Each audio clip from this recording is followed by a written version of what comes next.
说起百慕大，大家是不是第一时间会想起那个神秘的大三角？其实，在全国很多国家，还有很多论诡异、论神秘都不逊于百慕大的地方。比如俄罗斯的鬼山谷，鬼山谷在俄罗斯的神秘可以说是盛名已久。1928年，7名伐木工在此消失。1931年，在它附近的利亚迪村，几名村民不小心进入了鬼山谷，从此就此消失。我们都知道，外国人都喜欢找刺激，说的不好听点，那就喜欢作。此后可以说在鬼山谷失踪几乎成了家常便饭。直到2003年，一位老人的失踪，这吸引了俄罗斯的真理报，让他们对鬼山谷感到了好奇，于是决定在2004年复活节的前期派2名探险家尤里和萨莎前去探秘。2人出发前可谓是做好了万全准备，什么指南针、洛阳铲、16字风水阴阳秘术都准备得妥妥的，就连遗书都准备好了，更是准备了几条约莫5公里的尼龙绳。在他们想来，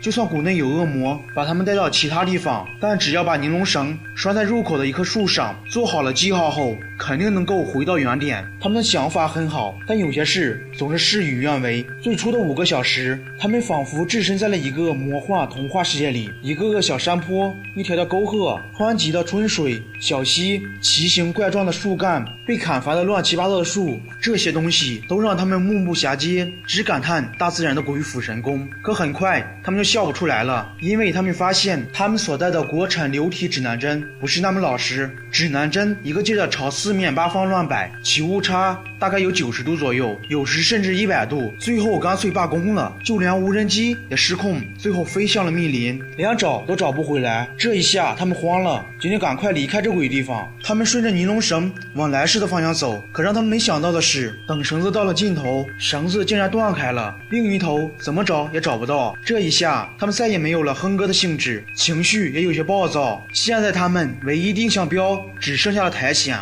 因为长苔藓的地方永远是北方。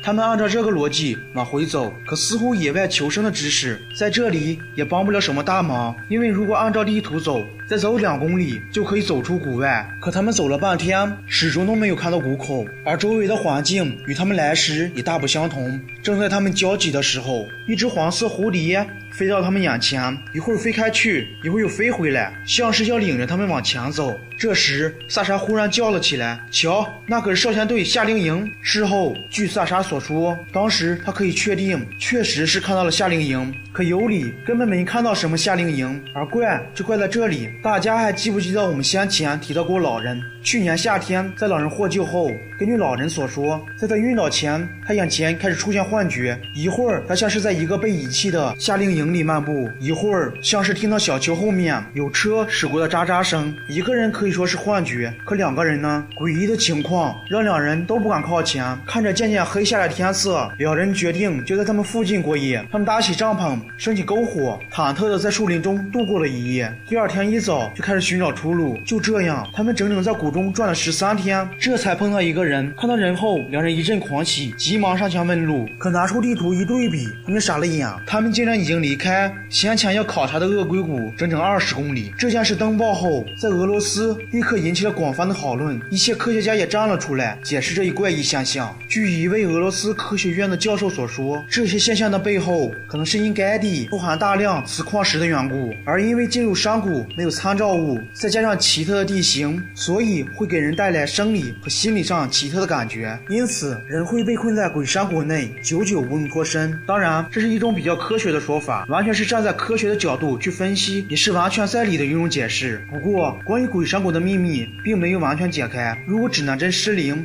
迷路可以用科学解释的话，但又怎么解释不同的人都看到了那座废弃的少先队夏令营呢？那是幻觉，或者是海市蜃楼？关于这一点，可以说到现在也没有一个准确的说法。如果硬要一个解释，唯一合理的解释，那就是为了报纸销量，那2名探险家在说谎。好了，我是叹为观止，我们下一期再见。